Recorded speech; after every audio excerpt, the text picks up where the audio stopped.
Good afternoon, Kalol Carver. Tara, kain tayo. I just wake up 10 a.m. It's already 2 p.m. So, my brunch now. So, nagluto ko ng liempo para mabilis. It's only salt and pepper. Yes.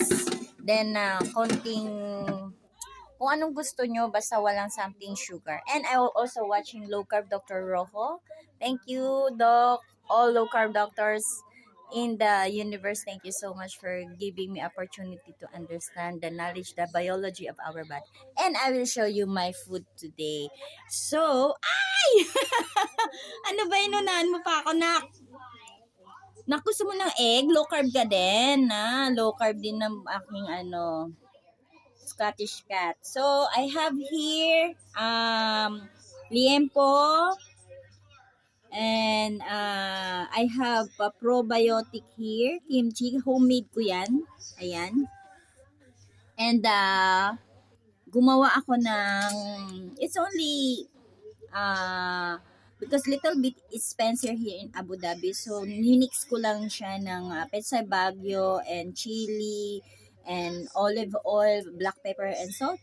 And then I have here also olives, fatty acid, and berries, antioxidant later. And I will eat this first. I will start with my probiotic for my guts or something vegetable, any salad above the land, it's okay. Then a meat. So I eat also fat for my collagen.